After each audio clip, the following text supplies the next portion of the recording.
Welcome to the Blogger Genius Podcast, brought to you by Milo Tree. Here's your host, Jillian Leslie. Hello, everyone. Welcome back to the Blogger Genius. This is episode 60. Today, my guest is my dear friend, Kate Ahl, founder of Simple Pin Media. If you use Pinterest for your business, then you know probably who Kate is. If you don't, check out her podcast, check out her Facebook group. She and her team I just think they are so at the cutting edge of everything Pinterest. This is her third time coming on the show. I am always super happy because she keeps all of us up to date. So without further ado, I bring you my interview with Kate Ahl. Kate, welcome back to the show. Thanks so much for having me back. I love having you back. It's like, so fun. I feel like you get to answer all of my Pinterest questions. And because Pinterest is always changing, I feel like we need to do this every so often so that I can stay up to date. Yes. Oh, I know. And actually, I'm writing a post about 2019 updates, and I'm thinking like, oh man, I need to, it's taking me a while to compile. There's been a lot. Yes. Now, before we launch in, I have to ask you this question, which is, given that Pinterest is always rolling out changes and it feels like whiplash, is it really whiplash? Like if you do Pinterest best practices, if you are focused on keywords and playing well with the platform and getting your, creating content that your audience wants to see, that people are searching for, like have you covered, say, 80% of it? Yeah, you're talking about like covering all the changes. Yeah, 80%. like yeah. In terms of success on Pinterest. Yes. I would say Pinterest, Pinterest really stays the same. Like, and that's what I love about it compared to like Facebook or Instagram is I feel like Facebook changes every week or Instagram changes their hashtags. There feels to me, and this is just me from the outside in, that those are so complicated, whereas Pinterest has made it very clear that there's foundational elements that really don't change. And so all this other stuff is just kind of like peripheral. Like kind of pay attention to it, but like take it with a grain of salt sometimes. Right. So as long as you are treating Pinterest like a search engine, meaning your stuff is SEO friendly, that you're adding keywords, that you are solving people's problems with your content and making it look good, that you're that's where you should double down. That's what you should double down on. Always. I mean, I think the best way for people always to think about it is that it's always like Google. I mean, Google doesn't have these massive shifts, right? Right. But they always value really, really great content. Yes. That is the same with Pinterest. Yes. And in fact, Google over the years has gotten even better at delivering good content, meaning I was taking an SEO course and the piece of advice that kept coming out was create great content. Don't try to game the system because Google's really smart. Mm-hmm. Yeah, exactly. And I think Pinterest will go that way as well. And what I love about Google and Pinterest, like Google, you search with a different type of intent, but with Pinterest, you're searching in order to plan for the future. Like I saw this great infographic when I was meeting with Pinterest, and they showed this intent or planning for a trip. And then they go to Google and they search out what are the best hiking boots for my trip about 2 weeks before I leave. And then in Instagram, they post about their trip. And so we have kind of this great ecosystem between social media and search. And Pinterest is really the beginning of that discovery. Interesting. That makes a lot of sense. I do that. We're in the process of redoing our bathrooms. Yes. And I go to Pinterest to look at inspiration. And then if I want to dig in on a certain kind of tile or something, then I'll go to Google. Mm-hmm. But I do because I want to look at pretty pictures of bathrooms. Yeah, I know. We did that too. We updated our bathroom this September and I gathered a ton of stuff. And I actually think I ended up purchasing some of the lights that we needed after I found them on Pinterest. And I even did that this weekend. We were snowed in and I needed new drawer pulls. And so I looked up some drawer pulls and then I went to the site. And so Pinterest definitely informs our decisions. And then we take action when we're ready maybe on another platform, but we're still potentially going back to that company. Right, right. And I've discovered companies on Pinterest. Mm-hmm. And then I will actually go to Google and like Google them. Or, Yes. later, like I'll go, oh, I remember that tile company, Tile Bar. And then when I'm searching for stuff more intently, then I'll be at Google and be like, I remember that. And so I Yeah. will, so it's not a direct line, Mm-hmm. meaning my process, I need to first ideate and then I can, maybe a week later dig in a little more or who knows.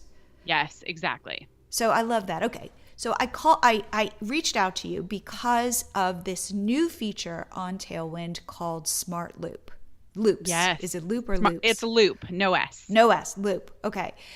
Because again, for Catch My Party, like Pinterest is huge for us. It drives most of our traffic.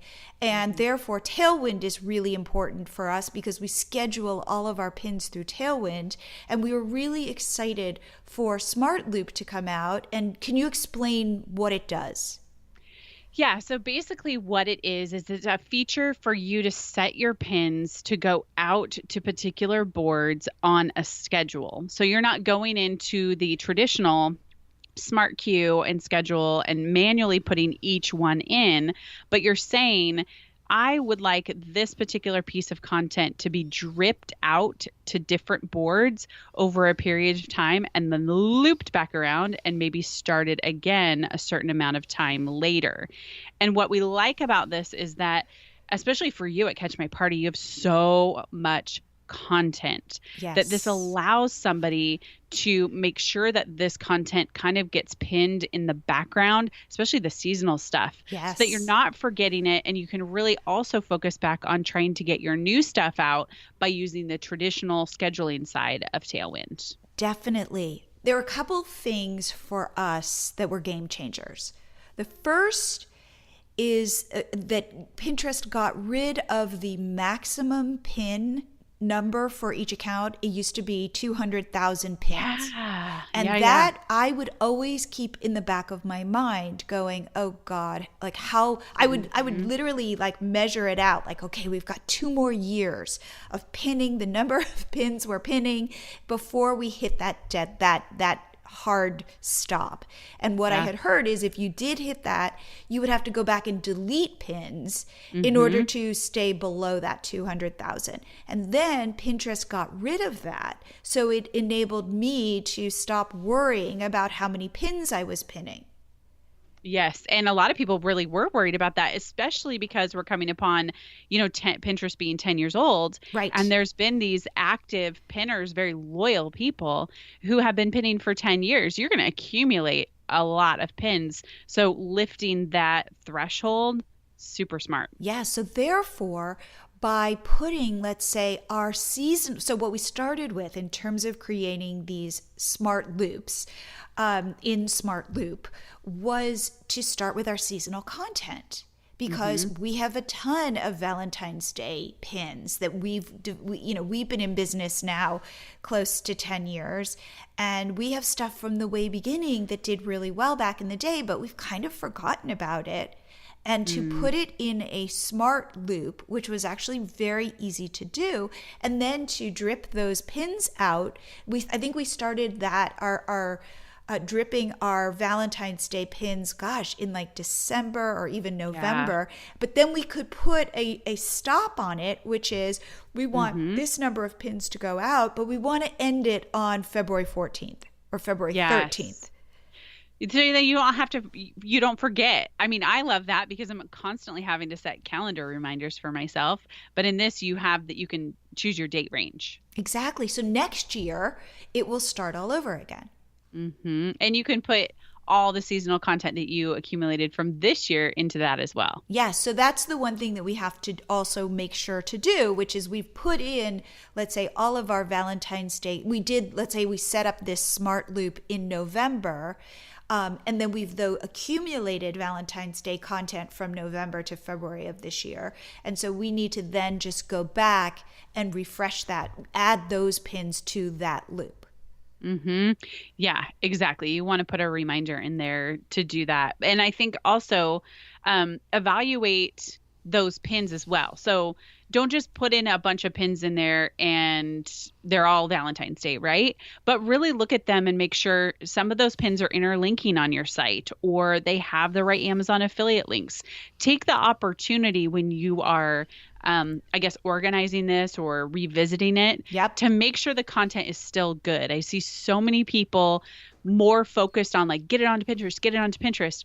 Well, guess what? When those people click and they come off of Pinterest, they have to engage with your site in a understandable way or in a meaningful way so that they can get on your email list. They can buy the product through the affiliate link or buy your product.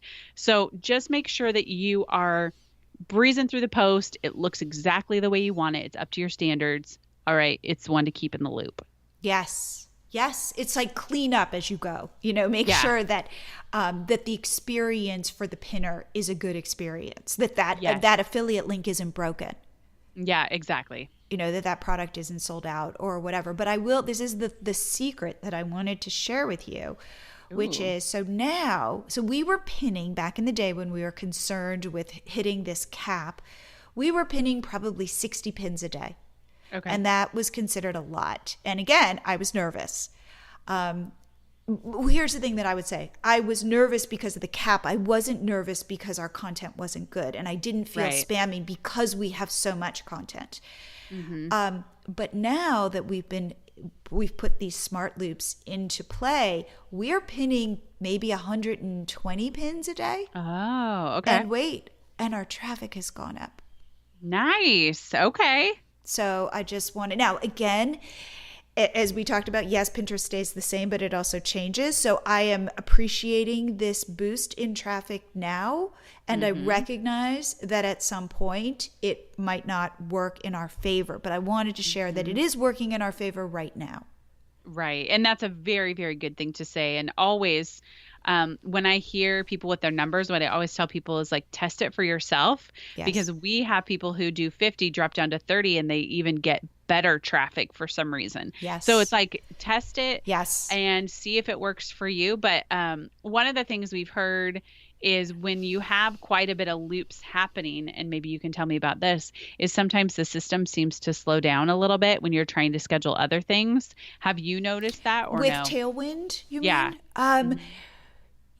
Yes. Like one thing, so I have a VA and she does all of my Pinterest pinning. And she has said that if there is one thing that she wishes, that sometimes, Tailwind will get sluggish. Yeah. So that's just something to note, that if your listeners are listening, just that it happens, it's not a bad thing. It's just part of kind of, I think, the growing pains of a new system. Absolutely. And what's cool is that we could then, so let's say now our Easter stuff is going live, but so is our smart loop of baby shower ideas, which are evergreen. And we can have these loops that loop for a very specific amount of time, but then we can have these other loops that are looping constantly. Right. Yes, I love that, because we do have a lot of evergreen content that works well, especially if that's what's popping up in Google. Yeah. So I am a big, my husband David and I, we had coffee with Danny Maloney, who I'm hoping to have on the show. He's the CEO of Tailwind. And we told him, what we were seeing on our end, and he was really pleased and said, yeah, that can definitely happen, where you end up getting more traffic by pinning more high quality pins. Yes. Key high quality, right? Like, don't just put it up there. Don't pin your Valentine's Day stuff right in the middle of 4th of July. Like, exactly. Be smart and strategic. And make sure again that you're playing by Pinterest's rules, that you're growing your followers with something like MiloTree. And again, I want to ask you this, but from what I understand, and this is why I think MiloTree is really helpful, is MiloTree grows your followers. Your newest pins are shown to your followers first. Mm-hmm. So you want high quality followers, because if those people start interacting with your pins, it signals to Pinterest, hey, this is high quality content, show it to more people. Yeah, exactly. Pinterest wants relevant content. They want things that their pinners are interested in, and they want new, fresh content because they know that their pinners are always discovering new things all the time. So if we have really quality content, it gives the platform more value to the user. Yes. Yes. Yeah, to always put on the glass, like trying to see the world through Pinterest's eyes, which for Pinterest means the user coming to Pinterest has a good experience, finds what they're looking for, and wants to come back. Yeah, exactly. And one of the things to note too, as marketers, is that pinners don't go to the platform as often as they go to something like Facebook and Instagram. They might revisit it once a day or every couple of days or even once a week. But when they do go to the platform, they spend a considerable amount of time browsing and searching what they want. Interesting. I hadn't even thought about that. Yeah, it's really different. It is. And that is always the thing that, and I have to say, as an introvert, I love Pinterest. Because, me too. It's one of my favorites. It's like I don't have to, it's like I can just go and I can browse, or our stuff works really well on Pinterest. And it's less about how cool we are and how, I don't know, it's just like we're just trying to put good content out. Well, and I was just reading a bunch of articles because I'm actually doing a podcast about all the Pinterest updates. And I was reading the engineering blog, and they said 97% of 1,000 of the most popular searches are non-branded, basically meaning people start with basic searches like shoes, couch. So they were like brands of all sizes have the opportunity to reach people who are in that shopping mindset. I think that's so interesting. I think that's so if you are some sort of influencer, like you can compete with like, and you can then put your affiliate links in and you can make money and stuff like that because people are liking your pins. Well, we work actually with a tile company. She's going to be on the podcast sharing her story, but they make custom handmade tile. Ooh. And I mean, think about it. She's competing with the big box stores like Home Depot or Lowe's, but she's providing a very curated, different type of product. Yep. But advertising dollars, I mean, obviously she doesn't have as much as Home Depot has. Right. But the great thing is that people are searching for handmade tile or unique bathroom tile, and they're finding her instead of finding something at Home Depot. And so they're getting so much great traffic from Pinterest and orders and people getting samples from them. It's really cool to see. I could so see that success, and that her pin is going to show up right next to the Home Depot pin, and hers is going to look more unique. Oh, yeah, absolutely. And I think people want to support small businesses too. And so seeing something that's very different or helps them stand out or be unique in their bathroom design, they're going to go with her. Yep. Oh, I have to find her name because you'll have to tell me afterwards. Fantastic. Yep. Okay, let's talk about this idea of if you use SmartLoop, is there the possibility that your account could be deemed a spam account because you are repinning your content? So there are a lot of rumors going around about, oh no, if I keep repinning the same stuff, will that hurt me? No, it will not. Using Tailwind SmartLoop will not get you marked as spam. Okay. And so people were concerned though that if I'm just, running these smart loops and my stuff is being repinned, that somehow, that's not playing well on the platform. Right. Yes, we did hear that too. And we've gone back to Tailwind, we've gone back to Pinterest, and we have confirmed that it will not get you marked as spam. The thing that you do need to think about though is if you are, let's say you have a post and it's about Valentine's Day and you're sending it out in your loops 3 times a day and it's the same pin, not the same description, like nothing's fresh about it. There's a few things that are going to be, kind of troublesome for you because it's not a good user experience. Right. And that's what Pinterest has said. Like, you don't want your somebody to come onto your profile and see that it's like slammed with the same Valentine's Day pin 150 times. Right. That's not a good user experience. Right. But peppering it here and there on different boards, totally fine. That's not going to get you marked as spam. But Pinterest, though, even if it's not marked as spam, Pinterest knows that this pin is going out multiple times and probably will not be showing it as often as you would like. Yeah, I can't so much speak to directly to that. Like I'm talking with Pinterest and hoping to get solid answers on that. But I think if you do, what I like about that method is changing up some words in the description, changing up and doing a different image for that particular URL. Those are good strategies too. If you want more eyes on a particular post, Yep. change up Yep. those elements so it doesn't look like the same pin Yep. over and over. And one thing to note too is that Pinterest has said when a user interacts with a pin, it gives them data on what they're interested in. So if it's about women's fashion, they're going to end up showing that pinner more pins from the particular board that it was on, or other pins related to women's fashion or keywords that are in that pin description.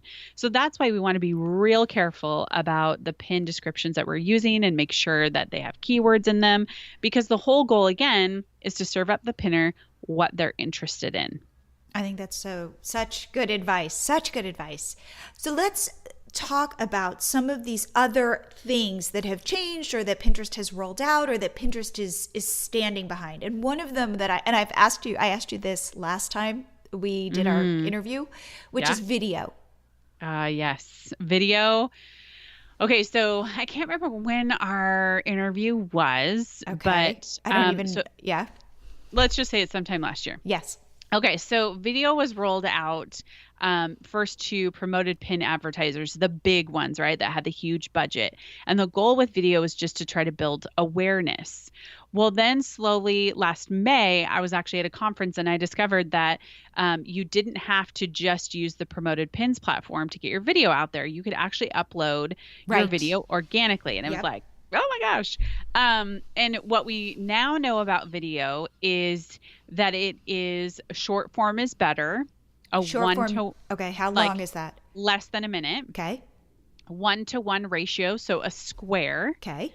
And it has to be catchy enough to make them want to link back to your site. So if it's a DIY project, it's very much a highlight of the DIY, and then they can find out more by visiting your site. So when you upload the video, you're going to add a title, the link where you want it to go to, in the description. Fill out the description exactly like you would a pin description, and then upload it to a board. And I always tell people, upload it to a board that matches the topic, not just a board that's like simple pin videos, but something that might be like Pinterest marketing videos. Yep. So one of the cool things we're seeing on the app especially is that videos are popping up towards the top during a search. Interesting. And then some of the video pins that take up the whole screen width of your mobile phone, those are paid for. You can only get those bigger ones with a promoted pin campaign. And the cost has come down a little bit on the promoted pin side, but it's still, your target isn't clicks, your target is awareness. Yep. So if you have a really amazing branded video, then it might be worth putting a little bit of money behind. But other than that, I would say really play around with uploading organic pins or organic videos to Pinterest. And I also have another podcast coming out where we're kind of diving into case studies and what people have seen, and if these particular video pins are showing up in Google Analytics, because that's where we want to see if we're really getting the click. But so far, I think video, in fact, I would say a year ago, I was like, I don't know if video is going to take off. It feels like a speed bump. But now I think with video on Pinterest and this native player that they have, it's starting to feel more natural on the platform and not invasive. So definitely incorporate it as a part of your strategy. And if YouTube is a big deal for you, then you could link it to YouTube as well for the longer form video, but don't use Pinterest as long form. Use it as less than a minute, 30 seconds or less is even good. Oh, I love that. That's great. That's great. That's what I wanted to know, was how is video different on Pinterest than on Instagram? So it seems more similar to Instagram. Yeah, just a little bite-sized piece. Okay. And now let's talk hashtags. Now that they've rolled them out and they're in play, what have you seen? So hashtags have had a couple iterations since they rolled out in August of 2017. And what we've seen is that there was a little unfamiliar use of how to use it, and then they went into doing 20 hashtags, and now they do just a couple relevant hashtags. So the key here is relevant. So they want you to see hashtags as another type of search term. So it's not something where you would do like spring fashion. You would do spring fashion, but you wouldn't do I love spring clothes. So on Instagram, you might do that. I love spring, but you're not going to do that on Pinterest. As far as studies and their performance, Pinterest hasn't released anything yet. So we just hear a little bit from the community that some people love them. They're finding great success with them. They never ever replace a keyword in a sentence with a hashtag. They always come at the very end. But I don't know, there's its own hashtag feed. We don't know quite yet, again, how many users are actually going to a hashtag feed. So that's always the thing that you want to evaluate. Like, are marketers using this, or are the actual users using this? Can you just unpack that a little bit? What do you mean by that? Yeah. So one of the things we see is that as marketers, we see Pinterest through a different lens. So we see it as a way to market our products, to get the greatest reach, and to really hook in whoever our ideal target user, customer, reader is. Right. Well, then there's the users, and they just use the platform because they find it super helpful. Right. So they don't see it through the marketing lens. They see it as, how is this going to serve me? And oftentimes what we do with new anything, right, is we as a marketer go after it as like, this is going to be the new greatest best thing, or this is going to be the way to get more traffic. But so let's take hashtags. Let's say we all charge in and we're like, we're going to use hashtags and we're going to do it this way, this way, this way. But yet the user over here is like, I don't care about hashtags. Right. Or it can be the same with followers. We go, I want more followers, which is totally great. And that's why I do love MiloTree, because you're getting the follower at the site. But some people go onto Pinterest, they're like, I want more followers within the Pinterest ecosystem. But sometimes what happens is that pinners, when they're on Pinterest, don't think about following people. They might think about it once they discover, I come to Simple Pin Media, I want to follow them because I now love them. But they might not find me on Pinterest and go pin or whatever and say, I want to follow them, because that's not their mindset. Yep. Their mindset is, I want to discover the things I want to discover. And I then don't leave. care. And then leave. And then leave. Exactly. Like, I don't care who you are. Right. And in fact, I was in the T-Mobile store last year, and they were asking me what I did, and I told them, and they were talking about like how they used Pinterest and what they loved about Pinterest. And I was like, well, do you follow people? And the woman was like, I don't know if I know how to follow people. And I was like, that's really interesting. And then my niece said the same thing when they used to have the Explore tab. She loved it because she could explore all these new ideas. She was not connected at all with the follower tab. Like, she could kind of care less about that. Yep. I think that is a really good point, which is we get into our own little bubbles and we think everybody uses Pinterest like we use it. And we're using it like we are the tiny little tip of the iceberg of people using the platform. You know, they have what, like 400 million people using Pinterest a month, something like that? Right. Oh, yeah. I think it's 250 million. Okay. So 250, like we are as creators, as marketers and stuff, we are the tiny percentage of those people. Yeah, we are not the normal. So my question is, let's say I put 10 hashtags in a description. Doesn't that, like, I wouldn't want to do that because doesn't it look spammy? Well, it's not so much that it looks spammy, but really sticking with like 1 to 2 helps more than 10. And there's been some people who have reported really great results as they switch them up. So like, let's say today I'm going to pin this thing about cleaning up Pinterest boards, and it's going to be hashtag Pinterest marketing.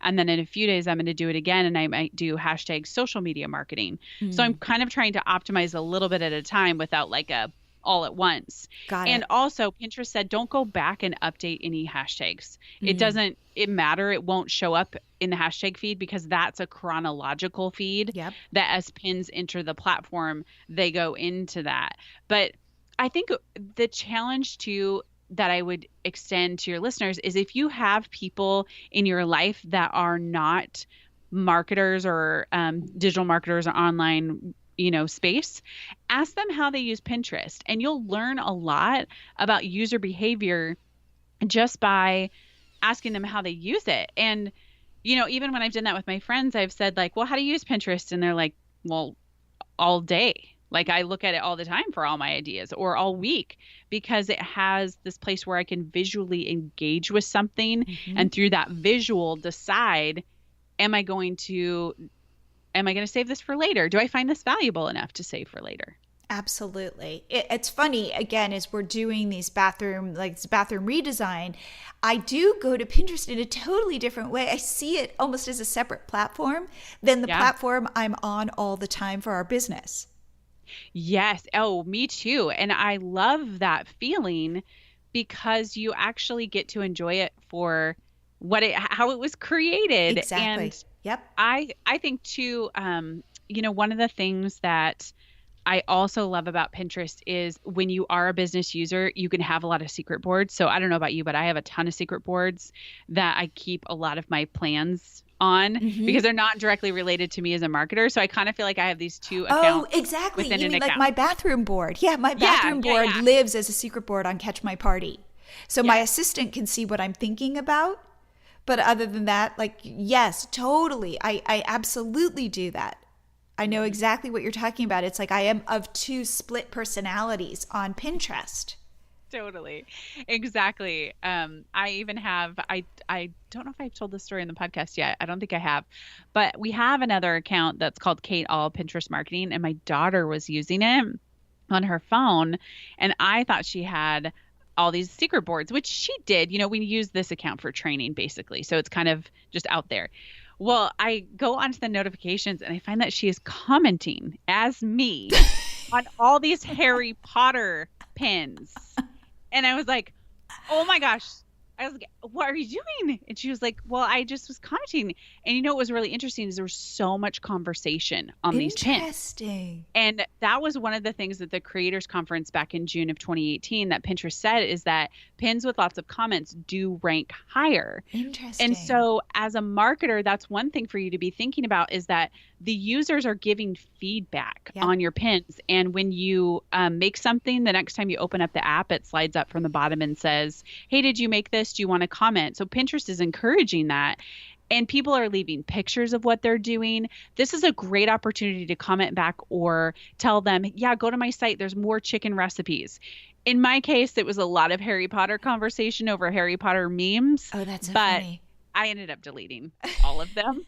That is really interesting because I wouldn't know that. Like, I am going to go look at that and see what people are commenting on our pins. Look at your top ones in Google Analytics. And then one thing was interesting is I noticed that I was getting a lot of her followers as she was commenting because people found a connected interest because I'm interacting with them. Yep. And they're like, oh, now I'm going to go follow you. You seem like a cool person. And I want to see what you're doing. So yes, go to your pins, look at the Google Analytics one, click on comments and see what people are saying.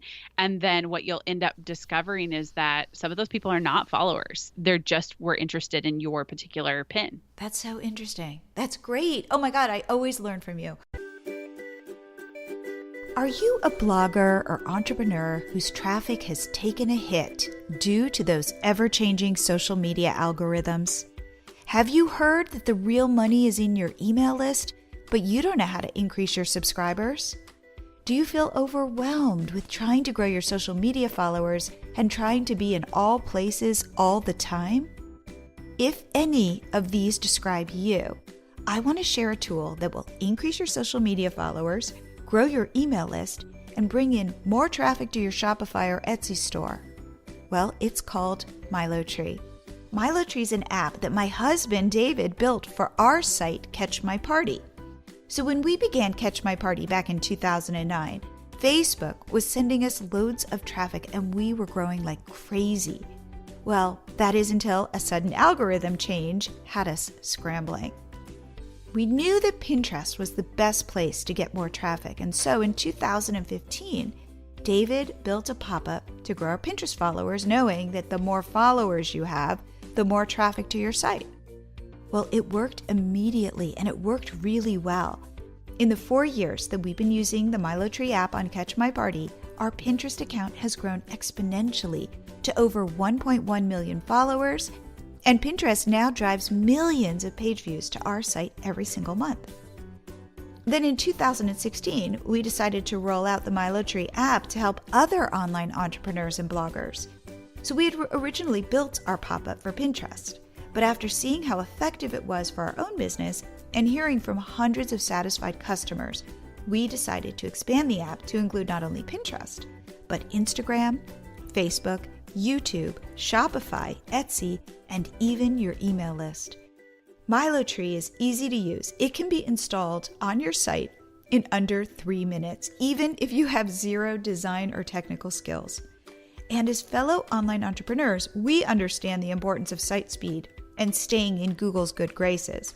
So MiloTree was built to be lightning fast and Google friendly. The MiloTree app is also customizable. You can focus on growing one platform at a time or switch between several. The choice is yours.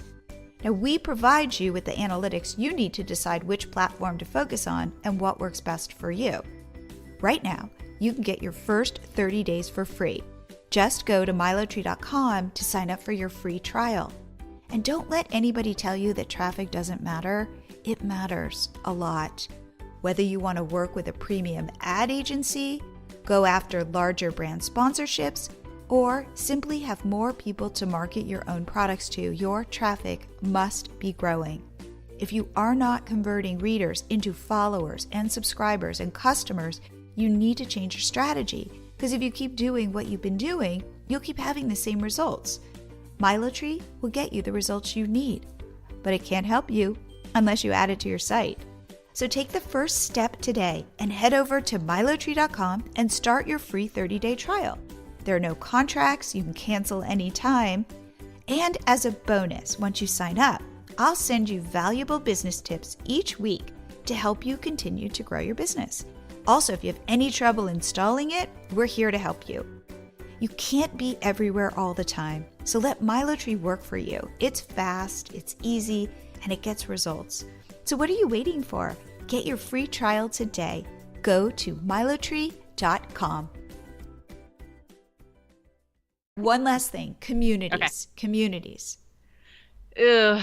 Okay, that's my response. Okay. I mean, we tried them, Yep. and I did a podcast about that, and Jennifer Priest, my guest, made a really great point. She said, my users are so in the Facebook group ecosystem. Yep. And we've been trained very much how to use that. Yep. To move over to another platform that does not already feel communal is very labor intensive to a business owner to try to get those people to leap. And then the other point is that you now have to manage another group. Yep. I did it. I have one. I haven't looked at it since. Yep. Okay. That the same thing, by the way. I did the same land grab of like getting my community, and then I kind of went, what do I do with this? Yeah. It's like, oh, this is one more thing. And you know what? Yep. If the user's not using it, in fact, I'll ask my friends this weekend if they even know what communities are, because I'm pretty sure they don't. Yeah. Right.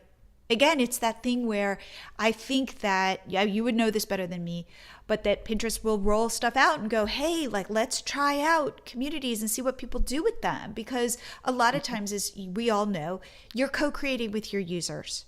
And so is Pinterest. Yeah. So Pinterest is like, you know what? We don't know. We think that this could work. We're going to kind of throw it against a wall and see if people like it and people use it, and possibly in ways that we couldn't have imagined.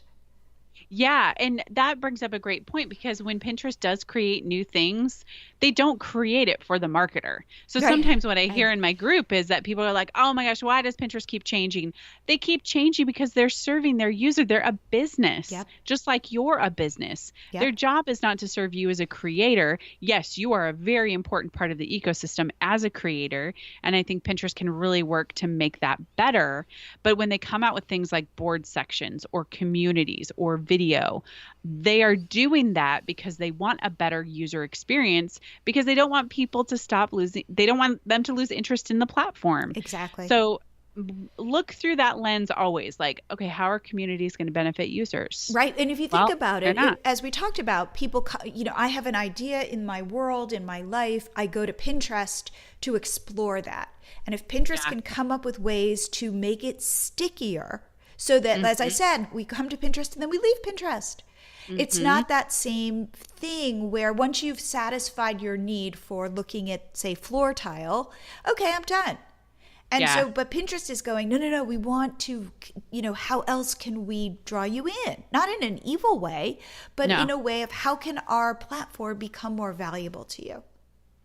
Yes. And their platform they are very good at tracking, like, I think pinner habits too, like down the line, especially if you do a promoted pin campaign, they're going to look at conversions and how they happen even far out. Right. So if it happens through Google, if it happens through, direct to the site, I need to double check on the conversion and the attribution, but oftentimes they'll attribute that conversion to them because that was the first point of contact, even though the last point of contact is where you made you made the sale. Yes. Yeah.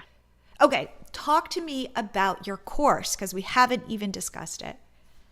Oh, yeah. So we created the SmartLoop course, and it's called Tailwind SmartLoop Simplified. And we also sent everything over to Tailwind as well because we wanted to make sure that they approved it as well. And they did. So they gave us the stamp of approval. But one of the things that we are passionate about here at Simple Bin is we want to make sure that business owners are not wasting their time. Ooh, so that's why all the information I give out is always going to be vetted. It's always going to be accurate. It's going to be something that we've tested because I know that each business owner has dreams or goals or things they want to achieve with their business. So that being said, I also know courses that people sell can feel like they're not worth the investment. So we looked at this and we said, Tailwind SmartLoop seems to be causing confusion. People either don't know how to set it up, don't know how to use it properly, or they have done those two things and they don't know if they're doing it effectively. So we created a course that hit both of those, the three of those pain points, but we did it in a way that we walked people through in a very systematic approach to where they could get up and running and set up within an hour and a half. And so far, people are finding great success with it. And we've taken the confusion out of how to use it effectively for your business. We go into the seasonal loops. We go into the evergreen loops. We go into how to evaluate your loops, what things to put into it, how to find the information in your Google Analytics, and then what to do quarterly to really dust off your loops and pay attention to how it's working.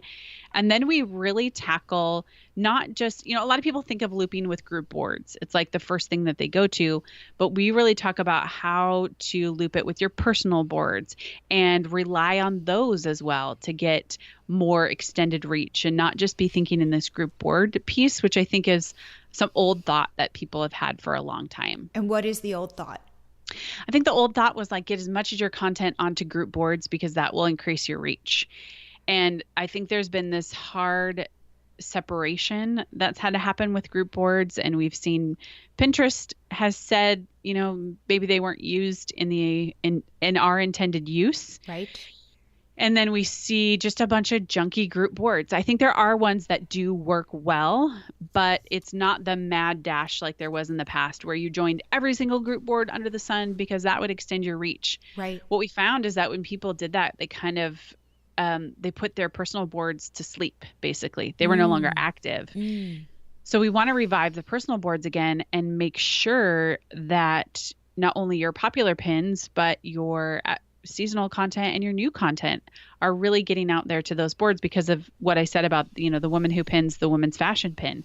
Well, I don't want her to pin my pin from a group board and then Pinterest suggest somebody else's pin from that group board. I want them to suggest from my personal board because maybe I have other things that talk about women's fashion and I want Pinterest to suggest that to her so that we can continue to create touch points. Ooh, okay. Now debunk this for me or tell me whether this is true. Initially, the idea was Pinterest wanted you to pin your stuff, but really be an active community member and be pinning other people's content. Mm-hmm. Mm-hmm. And then I have heard that isn't necessarily true, that it's all about the quality of the content. And if you create good content, go pin your own stuff. Yes. Yeah. So basically what happened back in like 2014, there was like a Google document or something that Pinterest had released that had a line in there that didn't expressly say you need to pin other people's stuff and you'll be favored in the algorithm. But it was something very ambiguous. It was like you share other people's content to be a part of the reciprocity of the platform and somehow, you'll be rewarded or something like that. It was very fuzzy. Well, we all took that as like gospel truth. And then last spring, when Sarah did an interview with Tailwind, she was the head of marketing about this. She was very clear to say, let your audience repin your stuff. You share your stuff on the platform and don't worry about certain ratios or making sure that you're a good quality pinner. You need to be a good quality pinner, but like you don't need other people's stuff to show that that the algorithm will favor you. Right. So when we heard that, we were kind of relieved, like, okay, we can pin our stuff, especially you with like thousands and thousands of pieces of content. Right. You have the opportunity to do it. And audience sharing, and we're finding this a ton within our data, is that when your audience shares for you, that also sends a signal to Pinterest that it's relevant content and they're looking for relevant pins. Yep. And so I always tell people, call to action your audience. Tell them to follow you on Pinterest. Tell them to pin this pin for later. Tell them to follow a board. And we often forget those things, even though they take 5 seconds. But it's really important that we do this because that helps your content on Pinterest. So allow your audience to share your stuff for you, share other stuff, just pin away your stuff. And the one thing I would say is take the time that you were spending pinning other people's content and create more pins for your one blog post. Yes. Because then people go, well, I don't have enough content. And I'm thinking, well, even if you've got 100 blog posts, you could be making 5 pins for each blog post. Well, and an interesting thing is that we've learned too, especially as we work with more e-commerce clients, is that e-commerce clients are not bloggers first. They're creators first of their product. And so they don't have a lot of blog content. They have product listings, but maybe they don't have a ton of products. So we have to utilize this system of creating as many images as possible to a category page. For our tile client that I was talking about, we might create one pin to her subway tile page that talks about how to choose the right subway tile, or gray subway tile options, or glossy versus matte. Like we could extend the life of one page with 10 different images. Exactly. So that's a really good strategy to implement. Yes. Well, Kate, I have to say, I always learn from you. I love just, you're such in this world, you are good people. Oh, thank you. You really are. I always just enjoy you. I do. So talk about how people can find you, find your course, all that good stuff. Yeah, you can go to simplepinmedia.com, and that's where you'll find the podcast and the newsletter. It's right at the top. I would highly suggest you sign up for that because that's where we give you the most updated information. If you want the course, you can go to simplepincourses.com, and you will see the SmartLoop, Tailwind SmartLoop Simplified course there. Awesome. And it'll be in my show notes and everything, all of the links to Kate, so you can find her. Well, Kate, thank you once again for being on the show. You're so welcome. People always ask me what platform is the best for getting traffic, and I always say Pinterest. And this is why you want to install the MiloTree Pinterest pop-up on your site or your blog. It will grow your Pinterest followers, and more Pinterest followers means more Pinterest traffic. It's as simple as that. So please, right now, head over to milotree.com, sign up for your account, get your first 30 days free, install the pop-up on your site in less than 2 minutes, and then watch your Pinterest followers and your Pinterest traffic grow.